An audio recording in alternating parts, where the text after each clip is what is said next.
In the quiet offices of state treasurers across America, a financial time bomb ticks toward detonation. The numbers are staggering. $1.48 trillion in unfunded state and local pension liabilities, $45.8 trillion in federal obligations for Social Security and Medicare, and when you add private sector pension shortfalls, the total exceeds $120 trillion. This isn't a distant threat or a theoretical problem. This is the mathematical certainty that the retirement system supporting 160 million Americans is built on a foundation that no longer exists. The pattern has played out before in Detroit, in Puerto Rico, and dying Rust Belt towns where promises made decades ago became impossible to keep. But what happened in those places wasn't an anomaly, it was a preview. The $120 trillion pension gap represents the largest intergenerational wealth transfer failure in human history, and the reckoning is no longer a generation away. It's arriving now in 2026 as the last baby boomers cross into retirement and the mathematics of demographic collapse finally overwhelm the system. Every single day, the gap between what was promised and what can be delivered grows wider. Every pension crisis follows the same three-stage pattern, and understanding this framework reveals why the current situation is mathematically irreversible. Stage 1 begins with demographic optimism. Pension systems are designed when populations are young, growing, and each retiree is supported by multiple active workers contributing to the fund. Stage 2 arrives when demographic reality diverges from the model. Workers retire earlier, live longer, and fewer young workers replace them, creating a structural mismatch between contributions and obligations. The system begins to crack as the ratio of workers to retirees narrows.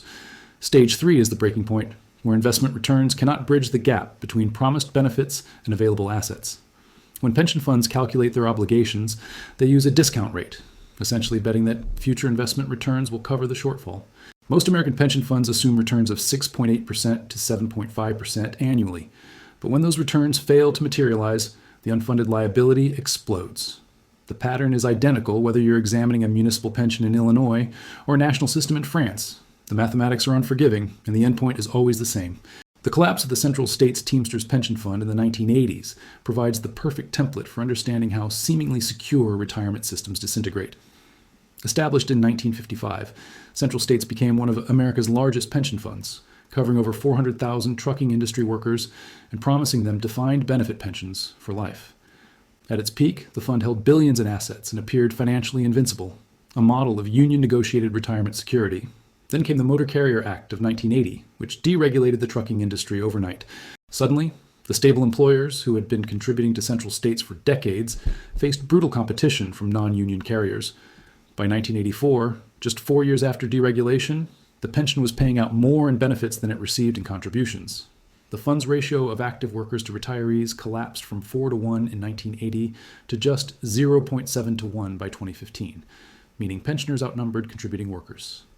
The Department of Labor seized control of the fund in 1982 amid allegations of mismanagement, but no amount of professional oversight could overcome the fundamental mathematics.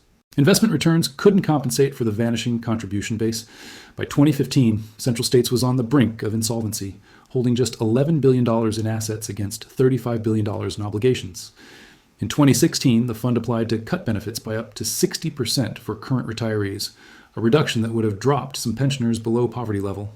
The Treasury Department initially rejected the cuts, but the reprieve was temporary.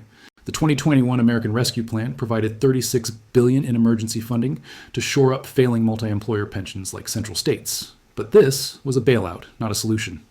The money bought time, but it didn't fix the underlying problem. There aren't enough workers contributing to support the retirees who were promised benefits. Central States became the model for pension collapse, not through corruption or incompetence, but through the inexorable logic of demographic decline and structural economic change. The warning signs were ignored until it was too late to reverse course. The same pattern that destroyed Central States is now unfolding across American retirement systems at every level, but the scale is exponentially larger. At the state and local level, pension funds carry $1.48 trillion in unfunded liabilities, according to 2024 data from the Reason Foundation. Illinois leads the nation with pension debt equal to 19.2% of state GDP, the highest rate in America. The state's 5 pension systems are just 49% funded, meaning they have 49 cents for every dollar they owe. And the average Illinois resident carries $15,804 in pension debt per capita. California's CalPERS, the nation's largest public pension fund, reported $166 billion in unfunded liabilities in 2025, while CalSTRS adds another $39 billion. Despite an 11.6% investment return in fiscal year 2025, well above the 6.8% discount rate, the sheer magnitude of obligations continues to grow faster than assets. Chicago spends 40% of its municipal budget on pensions and debt service, more than double the rate of New York or Los Angeles, and recent legislation could drop police and municipal pension funding ratios from 25% to just 18%. The city is being slowly strangled by obligations made decades ago. The private sector has already experienced its pension apocalypse, just in slow motion. In 1985, there were 170,000 defined benefit pension plans in America. By 2025, that number had collapsed to fewer than 25,000 as corporations systematically froze pensions and shifted to 401k plans. The Pension Benefit Guaranty Corporation, created by the Employee Retirement Income Security Act of 1974 to ensure private pensions, carried a $63.7 billion deficit in its multi-employer program as of 2020. The PBGC provides a safety net, but one that pays reduced benefits and teeters on the edge of its own insolvency. Workers who thought they had guaranteed pensions have watched those promises evaporate. At the federal level, the numbers defy comprehension. Social Security's combined trust funds are projected to be depleted by 2034, just 8 years from now, at which point incoming tax revenue will cover only 77% of promised benefits. That translates to an immediate 23% benefit cut for all recipients unless Congress acts. Medicare's Hospital Insurance Trust Fund faces depletion in 2033, 1 year earlier than projected in 2024. Over the 75-year projection window, Social Security faces a shortfall of $25.4 trillion, while Medicare adds another $23 trillion. The combined unfunded obligation for these two programs alone exceeds $78 trillion. The average American worker approaching retirement faces a brutal reality check. According to Fidelity data from 2025, the average 401k balance for baby boomers is $249,300, but the median is just $6,100 or $200. That means half of all boomers have saved less than $61,200 for retirement, an amount that might fund 3 to 4 years of basic living expenses. The National Institute on Retirement Security found that the median retirement account balance for all working-age families is just $3,000. This isn't a retirement crisis. It's a retirement extinction event. The gap between retirement promises and retirement reality has never been wider. The next decade will witness what economists are already calling the silver tsunami, a demographic wave that will crash over American fiscal systems with devastating force. Between 2024 and 2030, more than 10,000 baby boomers turn 65 every single day, transitioning from taxpayers and contributors into beneficiaries and pensioners. This isn't speculation. These people are already alive. Their birth dates are known and the mathematics are fixed. The ratio of workers to retirees in Social Security will fall from 2.8 to 1 today to approximately 2.3 to 1 by 2040. Mirroring the collapse that destroyed central states. State and local governments will be forced into impossible choices. Illinois projects needing to contribute an additional $96 billion annually just to stabilize its pension systems, money that doesn't exist and cannot be raised without triggering economic exodus. Several states, including New Jersey, 162.4% of own source revenue, Mississippi, 149.5%, Connecticut, 147.6%, and Kentucky, 134.9%, have unfunded pension liabilities that exceed their entire annual revenue. These aren't numbers that can be grown into or invested away. They represent promises that cannot be kept. Detroit's 2013 bankruptcy provides the clearest template for what municipal pension failure looks like in practice. When Detroit entered bankruptcy with $18.5 billion in debt, retirees were ultimately forced to accept pension cuts of approximately 4.5%, along with elimination of future cost of living adjustments. The city's pensioners, many of whom had worked 30 or 40 years under the promise of secure retirement, saw their benefits permanently reduced. Detroit was a single city. Illinois, New Jersey, and Connecticut are entire states, and there's no federal mechanism to bail out bankrupt states the way Puerto Rico required special congressional legislation in 2016. Puerto Rico itself demonstrates the endgame for truly insolvent pension systems. When the territory filed for bankruptcy in 2017, it carried $70 billion in debt and $55 billion in unfunded pension liabilities. The 2022 bankruptcy settlement required retirees to accept benefit reductions, with some pensioners losing up to 8.5% of their monthly checks. The most sobering element, Puerto Rico's pensioners were considered relatively fortunate because the settlement prevented even deeper cuts. This is what pension resolution looks like, not a happy ending, but managed decline. The elderly in Puerto Rico learned that constitutional protections and decades of contributions mean nothing when governments become insolvent. For the average worker, the implications are stark and unavoidable.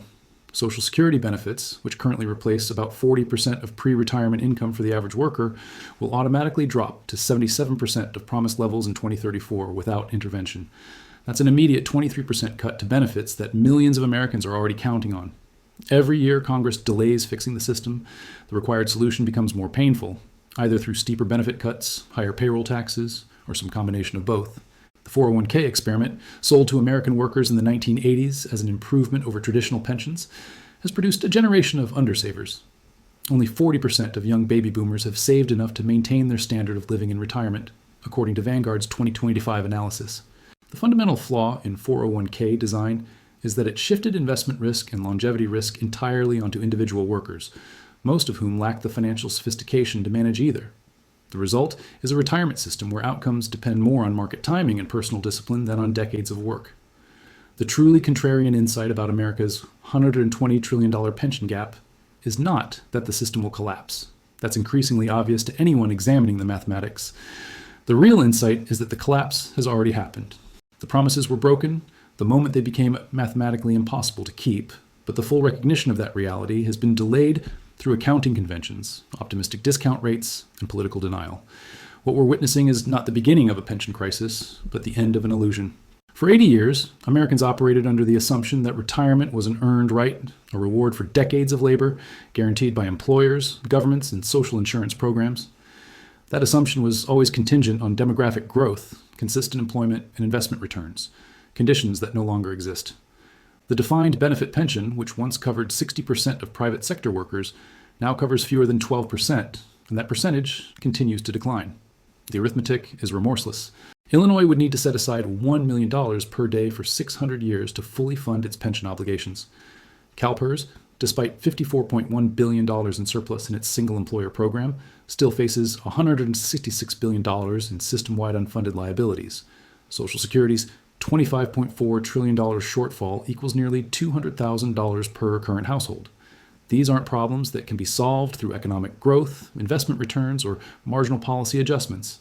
They represent the systematic underfunding of promises made to 3 generations of Americans. The final truth is that retirement in America isn't finished because of some catastrophic future event. It's finished because the model it was built on, steady population growth, lifetime employment, generous employer contributions, and consistent investment returns above 7%, has already ceased to exist. What remains is a slow-motion recognition that millions of Americans will work longer, retire later, live on less, and experience a fundamentally different old age than they were promised. The $120 trillion pension gap isn't a warning. It's a eulogy for a system that has already died but hasn't yet been buried. The question isn't whether American retirement will survive in its current form. It won't. The question is how the losses will be distributed, how quickly the recognition will come, and whether the next system will learn from the mathematical failures that destroyed this one. The Central States Teamsters thought their pension was secure until it wasn't. Detroit thought it could meet its obligations until it couldn't. Illinois, California, and the federal government are operating under the same illusions that preceded every previous collapse. The pattern is clear, the mathematics are final, and the reckoning has already begun. The only question now is who will bear the cost of promises that can never be kept.